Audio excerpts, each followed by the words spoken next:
કે ના ના કાલ હવે આ ગામ હતા હજી આ વાટાઘાટો થાય ત્યાં બાપાએ પૂછ્યું કે ભાઈ તું કયા ગામની વાત કરો? બાપા હું આ ગામની વાત કરું. અને ભાઈ તું કે હું આ ગામની વાત કરું. અને હું ક્યાં હતો? બાપા તમે આ હતા. કે પણ હું આ ગામ ગયો તો આ ગામ કોણ હતું? કે બાપા તમે જ હતા. અને ત્યારે આ વિસ્તારના આ દેશના બાવળિયાએ એટલી વાત કરેલી કે હું તો આ જ જગ્યાએ હતો. અહીંયા જે હતો ને એ તો મારો ધણી અખિલ બ્રહ્માંડનો માલિક હતો. આવું કહેવા વાળા બીજા કોઈ નહીં, સદારામ બાપા હતા. ભલામણ હા, આ પરંપરા ચાલી આવે છે. અહીંયા કંથી થોડાક દૂર જાવ ને, લે હાલો ખીચામાંથી હાલો, હવે એટલા લઈએ. મોટો થાજી કમાજી અને પછી આવા નવા તાસ ભરજી. એક જગ્યાએ અમારે ભજનમાં આવો તાસ ભરીને પૈસા ઉડ્યા ને બરોબર પૈસા દેવસીભાઈ પડ્યા હતા. એટલે બરોબર ખબર નહીં, આ તો સુંદર મજાની વ્યવસ્થા. પણ બરોબર હજી તાસ પડ્યો ને એમાં કરમ સંજોગે લાઈટ ગઈ.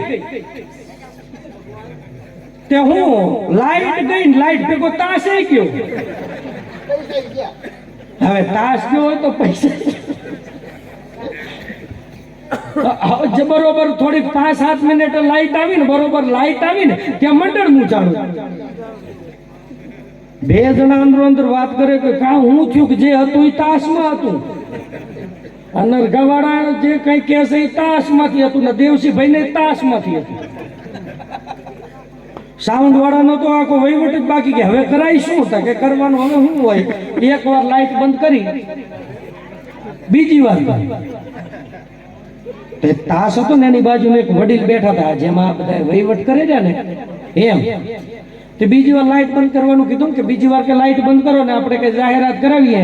જે લઈ ગયા હોય ભૂલથી લઈ ગયા હશે અને ફરી પાછા આવીને મૂકી જાઓ. તમે જે કઈ જરૂર પૂરતા હોય લઈ જાજો. તઈ લાઈટ બંધ કરવાનું કીધું ને જે પૈસા ગણતા હતા ને એને કીધું એ કે હવે લાઈટ બંધ ના કરતા. એને અમને બંદૂક પીડાવીને એમ કીધું તો હવે લાઈટ બંધ કરી તને લઈ જશે. હા, એટલે આમાં તો ઘણી વાર એવું થાય. પણ એક વાત ચોક્કસ કહી દઉં, પૈસો છે ને જરૂરી છે આ બધા વ્યવહાર સાચવવા. પણ પૈસો કમાયા પછી પૈસાને ક્યાં વાપરવો, કેવી રીતે વાપરવો. લક્ષ્મી 4 પ્રકારની હોય અને આ પ્રકારમાં જવું નથી. લક્ષ્મી લક્ષ્મી જ છે, એમાં બીજી વાત નથી. તમે આ ધર્મના કામમાં જ દ્યો છો. પણ એટલું ચોક્કસ કહો મારા બાપ, તમે બધા આજે આ સમાજ ભેગો થઈને બેઠો છો. હું કઈ બહુ મોટો વ્યક્તિ નથી, તમને કઈ સલાહ આપું એ વાતમાં માને નહીં. પણ એક બ્રાહ્મણનો દીકરો છું એટલે એક વાત હારી મુદાની કરતો જાઓ. તમે 5-25 રૂપિયા કદાચ કમાતા હો, તમે કદાચ લાખો રૂપિયા કમાતા હો, તમે કદાચ થોડુંક હારા જગ્યાએ વાપરતા હોય, થોડીક બીજા જગ્યાએ વાપરતા હોય, જે કઈ હોય તમારો અંગત મામલો છે, એમાં મારે પડવાનું આવે નહીં. પણ એટલું ચોક્કસ કહું કે તમે આ રૂપિયો વાપરીને પછી કદાચ જે તે વસ્તુ લ્યો હોય જ નહીં. કારણ કે આયા હોય તો ભજનનું આયોજન જ ન થાય. પણ કદાચ જે તે વસ્તુ લ્યો ઈ તમારા ઉદરમાં નાખો. એક વાર જે જીભેથી સદગુરુનું નામ, એક વાર જે જીભેથી કુળદેવીનું નામ એક વાર આ મોઢેથી લેવાઈ ગયું હોય ને એ કોઠાને ભલા માના કોઈ દી અભડાવજો નહીં. ખાલી આ બ્રાહ્મણ તરીકે આટલી વિનંતી કરતો જાઉં છું તમને. મેં આવા મેં કિસ્સા સાંભળેલા છે. દીકરી હાલી આવતી હોય અને દીકરીને કોઈ પૂછે બેટા તારો ચોધાર આહુડા કેમ પડે છે? કઈ નહીં બાપુ તમે જવા દો, મને વધારે પૂછાવશો નહીં. કે દીકરી આ તું રોવે એનું કારણ કે કાઈ નહીં, દીકરી તને વાગેલું લાગે છે. કાઈ નહીં બાપુ તમે જવા દો ને. કે હું થયું? હું તારો બાપ છું, મને કહી શકે ને કે બાપુ મારો પરણ્યો છે ને, મને થોડી જવા દો હવે. નાના બેટા વાત કર, ધક્કો દેવો હોય તો હું દઉં નહીં. આપણે કે એનું કારણ ભાનમાં જ નહીં હોય. અરે એના 2-5 લાલે હરીને કોઈનું માનતો નથી. બાપુ તમે રહેવા દો. એવા ઘણા એવું નથી કોઈ એક સમાજની વાત નથી કરતો 18 વર્ણમાં આ દૂષણ આવી ગયું છે એટલે બે હાથ જોડીને વિનંતી તમારા ઘરે કોઈક બાપે દીકરી દીધી હોય ને તો એ કોઈકની દીકરી છે એને એટલા જ માન સન્માન અને સંસ્કારની હારે ઉછેરજો ભલા માણા એને ઊની આંચ ન આવે ને એનું તમે ધ્યાન રાખજો એ તમારી જવાબદારી આવે અને હું કોઈ પણ જગ્યાએ પ્રોગ્રામમાં જાઉં એવું કોઈ ઓડિયન્સ હોય ને તો આખી રાત હાસ્યની વાતો કરી અને હાલ તો થઈ જાય આખી રાત હાસ્ય ઉપર બીજી વાત ન આવે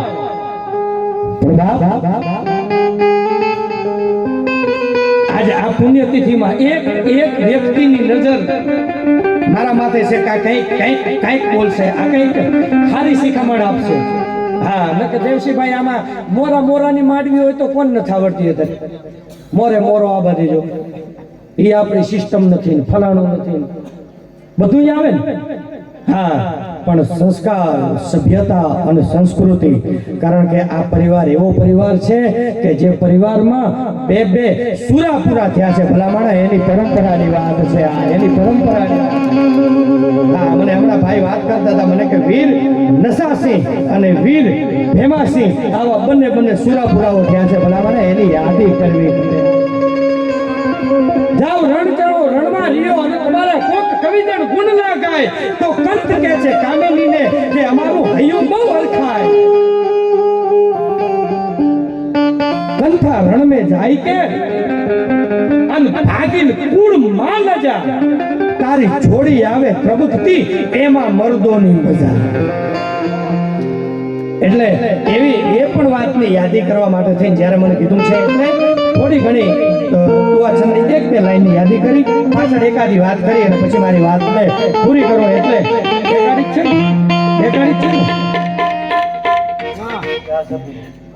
હું 4 નો ગોટે ચડી ગયો મેં કીધું આ નોખું બોલે ને આમણે ટીચી કર્યું તો ઈ નોખું ઘણા એમને એમ કે આ બધા તમે મેળ કરતા હોય આ બધો કે ઘરે મેળ કરીને આવતા હોય તો અમે કીધું ઘરે મેળ હોય તો થોડા અહીં આવી હા અને બીજી વાત કરી દઉં તમને મારે ભાઈને સતત આજ આ કાર્યક્રમ માટે અમારે સતત આ વાત ચાલતી હતી કે આવવાનું પણ થોડીક ગેરસમજના કારણે હું એમ સમજો તો ગઈકાલે કાર્યક્રમ છે અને મારા ઘરે પણ મારી નાની બહેનના લગ્ન છે આવતીકાલે ગણેશ સ્થાપન છે અને બસ એ જ બધી દોડાદોડ મેં બધું મને ભાઈએ ફોન કર્યો મને કે કેટલે પહોંચે મેં કીધું ઘંટીએ દહીંનું દડાવવા મળ્યું અને લેવા જાઉં છું ખરેખર નોકરજી હા એટલે બધી જવાબદારી હોય બધી નિભાવવી પડે પણ એ મારું કરમ હતું આ મારો ધર્મ છે એટલે આ બે અને નિભાવીને નાગર બરાબર ને મોડો ઓળખી તો ગયો મત દીધો હોય કેમ ન ઓળખી પણ સારું છે ને એમાં પાછી આપણે હા રાધનપુરની ચૂંટણી ચાલુ છે દિલ્હીની પતી ગઈ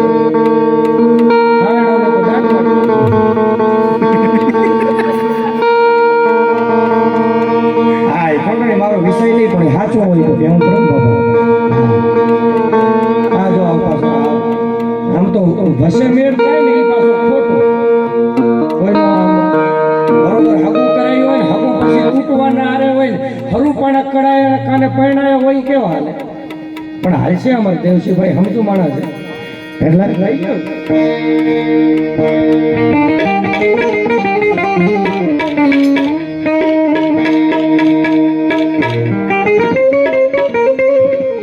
એવો છંદ કે જેમાં તમે બધા તલવારોથી સન્માન કર્યું છે એની કઈ મર્યાદા હચવાઈ જાય એનો મોભો જળવાઈ જાય એવા એક ગીતની યાદી કરી પછી એકાદ છપા કરું ગીત આ વીરોની યાદ